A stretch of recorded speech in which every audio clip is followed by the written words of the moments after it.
जय हिंद प्यारे बच्चों। Welcome to Bharatvarsh classes. प्यारे बच्चों, कैसे हो आप सभी।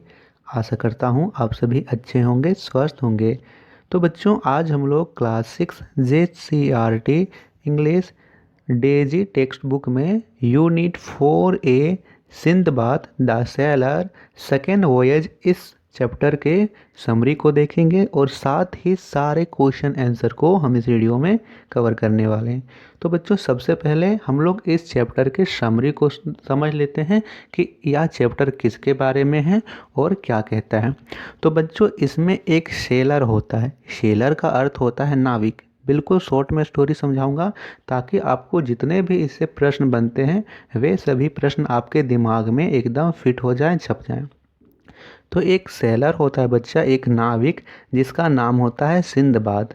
एक बार वह अपने कुछ साथियों के साथ नाव में बैठकर समुद्र की यात्रा पर निकलता है और ऐसे में वह एक ऐसे स्थान पर पहुंचता है जहां पर चारों तरफ फ्रूट्स के पेड़ थे, पीने के लिए पर्याप्त पानी था, लेकिन उस द्वीप में ना तो कोई व्यक्ति रहता था और ना ही किसी का निवास था।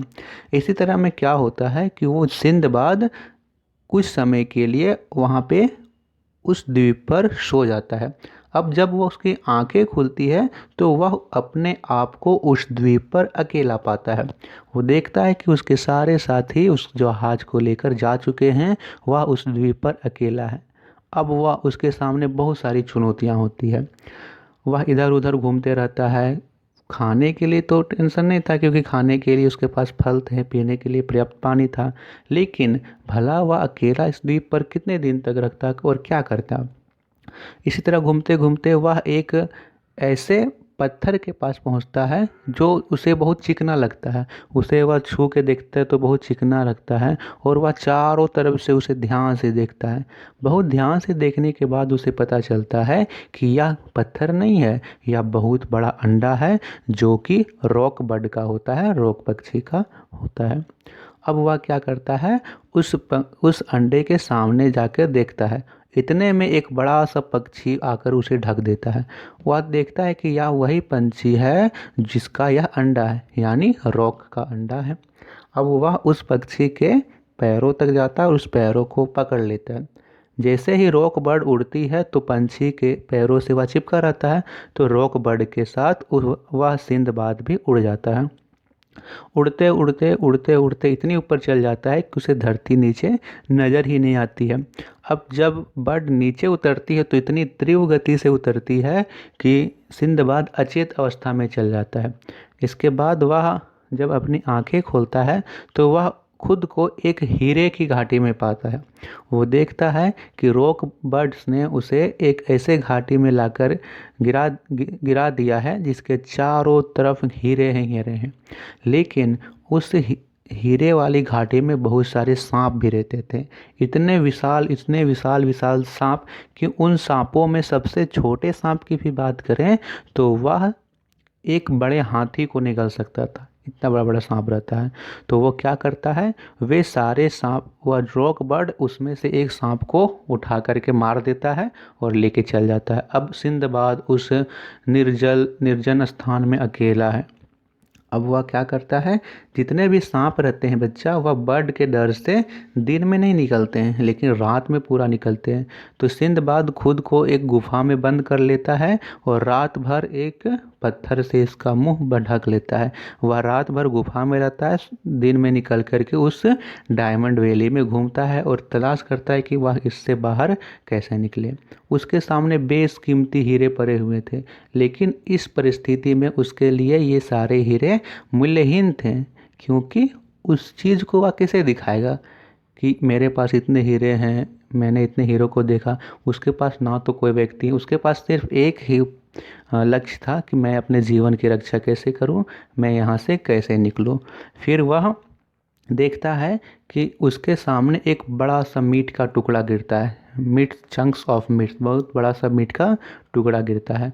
वह सोचता है कि यह क्या है। फिर उसे एक बात याद आती है कि यहाँ पे कुछ सौदागर आते हैं हीरो की तलाश में। वह इस वैली में नहीं उतरते हैं क्योंकि वैली में बहुत सारे सांप हैं, तो वो क्या करते हैं, मीट के बड़े बड़े टुकड़े को इस वैली में गिरा देते हैं। जब ईगल उड़कर आती है तो क्या करती है, उस मीट के टुकड़े को उठाने के लिए आती है, तो उस मीट के टुकड़े में कुछ हीरे चिपक जाते हैं। अब जब ईगल उस मीट के टुकड़े को उठा करके उड़ेगी तो मीट के टुकड़े में हीरे भी चिपके हुए, हीरे भी उसके साथ में लेकर के उड़ेगी। तो ऐसे में क्या होगा कि जब वह ईगल मीट के टुकड़े को लेकर उड़ेगी, उस मीट के टुकड़े में हीरे भी चिपके हुए हैं, तो हीरे को लेकर उड़ेगी और उड़ करके अपने घोंसले में जाएगी, अपने बच्चों को खाने के लिए देगी। उस समय सौदागर उस मम्मा बर्ड को, यानी उस बड़ी सी ईगल को हल्ला करके, साउट करके उड़ा देते हैं और हीरो को प्राप्त कर लेते हैं। ये सिंदबाद ने पढ़ा था। तो वो क्या करता है, अपनी पगड़ी निकालता है और पगड़ी से अपने आप को मीट के एक बड़े से टुकड़े में बांधने की योजना बनाता है। इसके पहले वो क्या करता है, बेशकीमती हीरे अपनी जेब में भर लेता है, अपनी कमर में कस करके बांध लेता है और फिर वह अपने आप को उस मड़े से मीट के टुकड़े में बांधता है। ठीक ईगल आती है, ईगल उस मीट के टुकड़े को लेकर उड़ती है, तो उसके साथ सिंदबाद भी उड़ने लगता है और अंत में वह अपने आप को उस बर्ड के, उस ईगल के नेस्ट में पाता है। सौदागर फिर से आते हैं, हल्ला करके उस ईगल को भगाते हैं, लेकिन वो डायमंड के जगह उस सिंदबाद को पाते हैं। उन्हें गुस्सा तो बहुत आता है कि हमने इतना बड़ा मीट का टुकड़ा फेंका लेकिन हाथ कुछ नहीं आया, लेकिन सिंदबाद उसे वे सारे हीरे दे देता है जो अपने कमर में, अपने जेब में, अपने जूतों में भरकर लाया था। ठीक है बच्चों, तो ये था सिंदबाद द सेलर का स्टोरी। चलिए बच्चा, अब हम लोग क्वेश्चन आंसर को करते हैं। तो बच्चों, आपके सामने प्रथम क्वेश्चन दिया गया है, आंसर द फ्लोइंग क्वेश्चन, निम्नलिखित प्रश्नों के उत्तर लिखिए। तो फर्स्ट क्वेश्चन है बच्चा, why did Sindbad think that staying at home would have been a better idea, कि सिंदबाद यह क्यों सोचता है कि उसका घर पर रुकना अच्छा विचार था।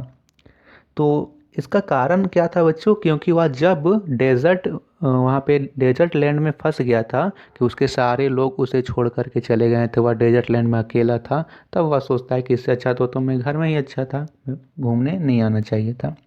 इसका आंसर में लिखेंगे बच्चा, when Sinbad get him trapped in the island and he has to face many difficulties, he thinks that it was great to stay at home, कि जब वह उस आइलैंड में फंस जाता है और उसके सामने बहुत सारी चुनौतियां आती है, तो वह सोचता है कि इससे अच्छा तो मैं घर में ही था। ठीक है, तो इसे आप लोग लिख लीजिए या फिर स्क्रीनशॉट ले लीजिए। क्वेश्चन नंबर 2 दिया हुआ है, डिस्क्राइब द डेजर्टेड लैंड, कि डेजर्टेड लैंड जो था वो किस प्रकार का था। तो इसको मैं मिटा देता हूँ, क्वेश्चन नंबर सेकेंड करेंगे। सेकेंड क्वेश्चन में लिखेंगे, the deserted island was covered with fruit trees, वह डेजर्टेड लैंड फ्रूट ट्री से ढका हुआ था, and plenty of spring of excellent water, there were neither house has nor its habitants, यानी वहाँ पे पीने के लिए अच्छा पर्याप्त जल था, लेकिन यहाँ पे कोई भी घर नहीं था और किसी का आवास भी नहीं था। ये क्वेश्चन का आंसर आप लोग नोट डाउन कर लीजिए। क्वेश्चन नंबर 3 दिया हुआ है, why did Sinbad kick the diamonds out of his way, कि जब सिंदबाद डायमंड वैली में था तो उसके रास्ते में जितने भी डायमंड्स आ रहे थे वह उन सभी डायमंड्स को लात क्यों मार रहा था।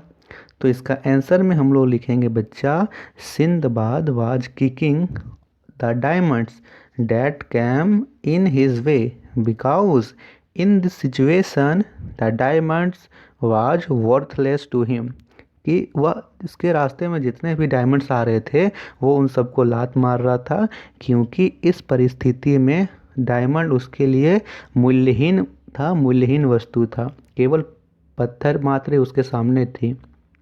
ये हम लोगों को लिखना है। क्वेश्चन नंबर 4 है, what trick did the merchants use to get diamonds from eagles, कि जो सौदागर होते थे वो ईगल से डायमंड्स प्राप्त करने के लिए या ईगल के द्वारा डायमंड्स प्राप्त करने के लिए क्या करते थे, क्या ट्रिक अपनाते थे। तो इसका आंसर थोड़ा सा लंबा है, आप लोग इसे ध्यान से लिखिएगा, मैं धीरे धीरे पढ़ देता हूँ। क्वेश्चन का आंसर लिखेंगे, the merchant threw great chunks of meats into the valley and the chunks falling with so much force upon the diamonds were sure to take up some of the precious stones with them. When the eagles pounced upon the meat and carried it off to their nests to feed their hungry babies, then the merchants would scare away and parents eagle with shout and outcries to secure treasures। यानी जो merchants होते थे, जो सौदागर होते थे, वो meet के बड़े बड़े टुकड़े उस वैली में गिरा देते थे, और जब मदर ईगल उस डायमंड्स उस मीट के टुकड़े को उठाने के लिए वैली में जाती थी, तो उस मीट के टुकड़े से बहुत सारे हीरे भी चिपक जाते थे, और वह मीट के टुकड़े को लेकर उड़ती थी, अपने घोंसले में अपने बच्चों को खिलाने के लिए आती थी। ठीक उसी समय जो मर्चेंट्स होते थे वो मम्मा बर्ड को यानी मदर बर्ड्स को उड़ा करके भगा देते थे हल्ला करके, और वो हीरे वहाँ से निकाल लेते थे। ये इसका आंसर होगा। फिफ्थ क्वेश्चन दिया हुआ है, how did Sinbad escape from the valley of diamonds, यानी सिंदबाद वैली ऑफ डायमंड से कैसे छूटता है। तो इसका आंसर मैं लिखवाता हूँ, आप लोग लिखिए।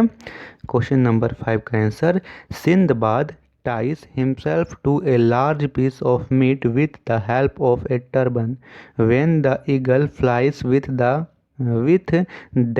big piece of meat, Sindbad also comes out of the valley with him, कि सिंदबाद खुद को अपने टर्बन से यानी अपने पगड़ी से एक बड़े से मीट के टुकड़े को बांध लेता है, और जब ईगल उस मीट को लेकर उड़ती है तो उसके साथ सिंदबाद भी उड़ता है, और वह इस प्रकार डायमंड्स ऑफ वैली से बाहर आ जाता है। ठीक है बच्चा, ये हम लोग लिख लेंगे। चलिए अब हम लोग करते हैं नेक्स्ट क्वेश्चन। बच्चों, यदि आप लोगों को वीडियो पसंद आ रही हो, यदि मेरे पढ़ाने का तरीका समझ में आ रहा हो, तो वीडियो को लाइक ज़रूर कीजिएगा, और जितने भी बच्चे भारतवर्ष क्लासेस पर आए हैं सब्सक्राइब ज़रूर कीजिएगा। ठीक है बच्चा, तो चलिए अब हम लोग करते हैं नेक्स्ट क्वेश्चंस। क्वेश्चन नेक्स्ट दे रखा है बच्चा, state whether the flowing sentence are true और फॉल्स, यानी जो कथन सत्य हैं उसके लिए ट्रू लिखिए और जो असत्य हैं उसके लिए फॉल्स लिखिए। फर्स्ट क्वेश्चन यहाँ पे दे रखा है, first statement, Sindbad with other merchants landed at a spot where the land was covered with fruits trees, कि सिंदबाद और अन्य सौदागर जो उस धरती पे उतरे थे वह धरती पूरी तरह से फ्रूट्स ट्रीज यानी फलों वाले पेड़ से ढकी हुई थी। बिल्कुल सही, लिखेंगे true. The roc's egg was at least 50 step round, की रॉक का एक था वो 50 स्टेप्स का राउंड था। यस, ये भी ट्रू है, लिखेंगे true. In the valley the ground was covered with pears, की जो वैली थी वह मोतियों से ढकी हुई थी। नहीं, वह तो डायमंड से ढकी हुई थी, मोती तो नहीं था, तो ये कथन फॉल्स है। The merchant scared away the parent seagull with shouts and outcries to get their treasure, कि जो सौदागर होते थे वो हल्ला करके पेरेंट सीगल को भगा देते थे ताकि वो अपने ट्रेजर्स को प्राप्त कर सके। तो ये कथन ट्रू है। तो इसमें क्या लिखेंगे बच्चा, इसमें लिखेंगे ट्रू। नेक्स्ट स्टेटमेंट है, the amazement of the merchants was great when they saw Sinbad and also their anger, कि जब उस सौदागरों ने सिंदबाद को देखा तो उसे बहुत ही आश्चर्य हुआ और गुस्सा भी आया। आश्चर्य क्यों हुआ, क्योंकि सिंदबाद जिस तरह से मीट के टुकड़े में बांध करके भागा था वह बहुत ही साहसिक कार्य था, इसलिए आश्चर्य आया। और गुस्सा क्यों आया था, क्योंकि उन्होंने इतनी मेहनत से मीट का टुकड़ा को फेंका परंतु डायमंड नहीं आया। बाद में उसे डायमंड मिलता है तो फिर वह खुश हो जाते हैं। नेक्स्ट दे रखा है बच्चा, rearrange the flowing sentence according to the events in the story and write the correct serial number in the boxes, कि जिस प्रकार से यह घटना हुई है उसमें आप लोग इसे क्रमवार सजाइए। तो यहाँ पे फर्स्ट देखिए बच्चा, फर्स्ट लिखेंगे यहाँ पे Sinbad landed on an island which was covered the fruit trees and plenty of springs, ये होगा फर्स्ट में। सेकेंड नंबर आप लोग दीजिएगा 2 को, the roc hovered in and settled upon the huge egg, ये होगा सेकेंड इवेंट, सेकेंड घटना ये घटी थी। थर्ड नंबर आप लोग दीजिएगा फोर्थ को, Sinbad escaped from the deserted valley with the help of the rock, ठीक है। फिर फोर्थ हम लोग देंगे फर्स्ट को, इसे Sindbad found himself in the valley of diamonds. Fifth हम लोग देंगे थर्ड को, the merchant threw great chunks of meat into the valley. और लास्ट में सिक्स को 6 नंबर देंगे, the roc drop Sindbad in the nest along with the piece of meat, ठीक है। तो इस प्रकार से हमें इसे क्रमवार दे देना है। नेक्स्ट क्वेश्चन यहाँ पे दे रखा है, now fill in the gaps picking one option each from the brackets, यानी यहाँ पे आप लोगों को खाली स्थान को भरना है, सही शब्द को चुन करके भरना है। यहाँ पे फर्स्ट दे रखा आई गो टू स्कूल, मैं स्कूल जाता हूँ, एनुअली डेली या ट्वाइस, तो यहाँ पे लिखेंगे बच्चा डेली, मैं डेली स्कूल जाता हूँ, DAILY यहाँ पे भर देंगे। नेक्स्ट है our school prize distribution ceremony is held, तो यहाँ पे लिख रखा है ऑफ्टन, रेयरली या एनुअली, तो यहाँ पे लिखेंगे एनुअली। आई, अब यहाँ पे 2 है, brush my teeth a day, तो यहाँ पे लिखेंगे पहले I always brush my teeth twice, यानी दिन में 2 बार मैं ब्रश करता हूँ। आई डू माई होमवर्क, तो यहाँ पे लिखेंगे I always do my homework इससे।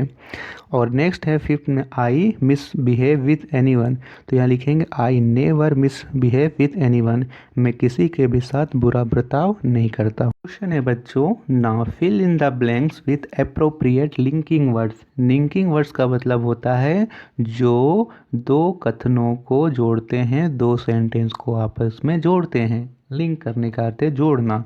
तो फर्स्ट यहाँ पे दे रखा है ही नोस हिंदी, वह हिंदी जानता है, और यहाँ पे क्या लिखेंगे एज वेल एज इंग्लिश, कि उसे हिंदी भी आती है जिस प्रकार उसे इंग्लिश आती है। They are not only scholars, यहाँ पे गुड स्पीकर्स, तो यहाँ पे लिंक करेंगे बट ऑल्सो, कि वे केवल स्कॉलर्स नहीं हैं, वे अच्छे स्पीकर्स भी हैं। He is neither rich poor, तो यहाँ पे जो होगा वो भरेंगे हम लोग नॉर, कि वो ना तो अमीर है और ना ही गरीब। I may buy a new dress, we go for shopping, मैं अपने लिए न्यू ड्रेस खरीदूंगा, हम लोग शॉपिंग जाएंगे। तो यहाँ पे क्या होगा इफ़, कि मैं अपने लिए नया ड्रेस खरीदूंगा अगर हम लोग तो शॉपिंग जाएंगे। Ravi will come either today, Ravi आज आ सकता है और टुमारो या कल आ सकता है।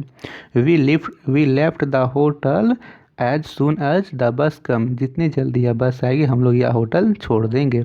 दे मस्ट वेट, वे इंतज़ार कर रहे थे, टिल द डॉक्टर कम, जब तक डॉक्टर नहीं आ गए। तो बच्चा ये था question answer Sindbad the story, Sindbad the sailor. आशा करता हूँ कि आप लोगों को वीडियो पसंद आई होगी, तो वीडियो को लाइक कीजिएगा, और जितने भी बच्चे भारत वर्ष क्लासेस पर नए आए हैं तो सब्सक्राइब ज़रूर कीजिएगा। थैंक यू बच्चा।